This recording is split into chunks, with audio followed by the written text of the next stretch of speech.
at Richard's events. I always enjoyed his events, and I enjoyed his audience. And his events were always enriching for my mind and helping me build more friendships and a great contact. I am the CEO of my own single-family office. I've been on the CEO helm for over 2 decades already. And even though I want to step aside, they won't let me. So we are global investors. We operate out of Dubai, and we focus on alternatives. Our core investments are in commercial real estate, in renewable energy, and in waste management. We do direct investments as well as we do co-investments. I'm not going to talk about myself today because these 35, 40 minutes or less are all about you. I enjoy moderating, and I call it always, I say I moderate to educate.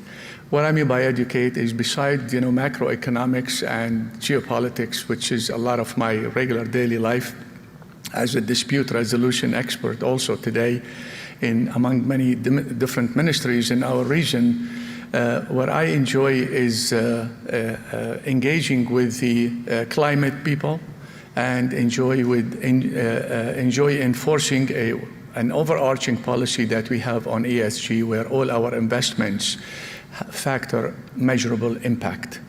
I have with me on stage 4 esteemed panelists.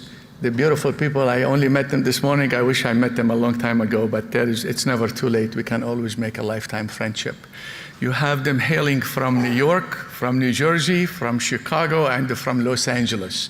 So Sylvia is going to lead the pack by introducing herself, her company, her position, her experience, and let's limit that to a minute, please, because we have a lot of questions to cover for all these esteemed people who put up with us and stayed through the 3rd day. Thank you very much.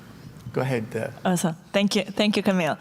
My name is Silvia, and Hikaru Capital is an independent asset management firm. So basically, all we do is we are a bridge between the financing and the fund manager. So we help fund managers to fundraise and investors to deploy their own capital, just as a normal external asset manager would do. We cover all alternative asset classes, so starting with private equity, real estate, and VC.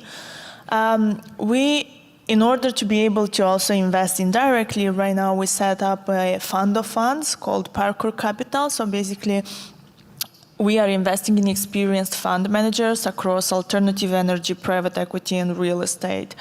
And well, I'm proud to say that last year I was named as the youngest female running an independent asset manager in the US.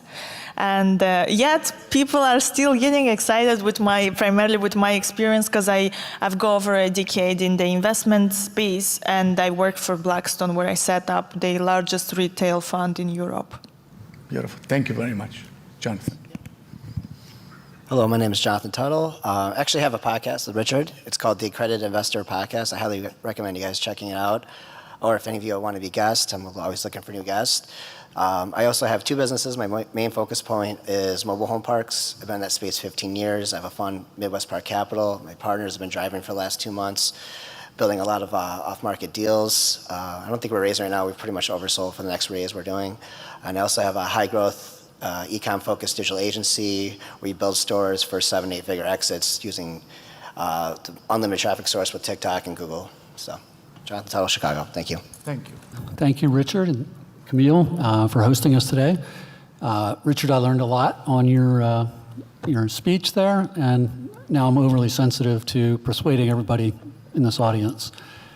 I work as a CIO for a single-family office in the southern states. They had a liquidity event a few years ago, all cash, and so we're deploying that. The interesting thing here is it is 100% alternatives, 0 public market exposure by design.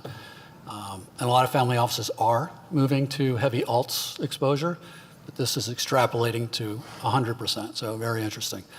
I also have a small fund called Wingspan, and we invest exclusively in niche alternatives as well.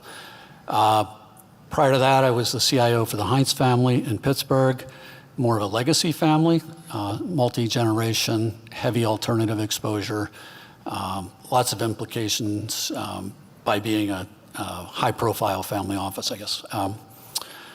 So that's my background, and it's a pleasure to be here. Thank you very much. I run a multifamily office out of Los Angeles. So I specialize in the purpose of my business is threefold. One, to provide high net worth families with tools, services, and products and investment vehicles that they had not been exposed to provide them a more vertically integrated way of doing business, and to provide them a platform to ensure the proper succession and transfer from one generation to the next of the family, and to ensure that continuity. We focus pretty heavily in real estate because all the families that I work with, that's how they built their passive portfolios. But we're expanding very heavily into private credit and slowly building a venture capital arm as well. Thank you very much. Ladies and gentlemen, it is fair to start the conversation by defining what is an ultra wealthy investor. We heard in the last few days and in many conferences the term family office used. I define when a family that is working together, this is a family business. When a family structure a team for itself and can afford to structure and compensate that team, taking all the advantages in the West, not by us in the GCC, because our tax system is very lenient, and in most cases we don't have any income tax. But in the West and here in the United States, Canada, there are tax advantages when you establish your own single-family office or you run your business as a multi-family office versus a venture fund or other. That's where also some of those advantages also advanced in the last few years, the private equity activities. For me, and in the space that I live with, the ultra high and the ultra wealthy families. I remember when the time billion used to be a lot of zeros and very difficult. You wait until you are 12, 13 years old to know that how many zeros it is. But today, the word trillion is becoming a lot more prevalent because we hear that in debt, we hear that in wealth, we hear that in budgets, and we hear that in the cost of wars. So welcome to the trillion world.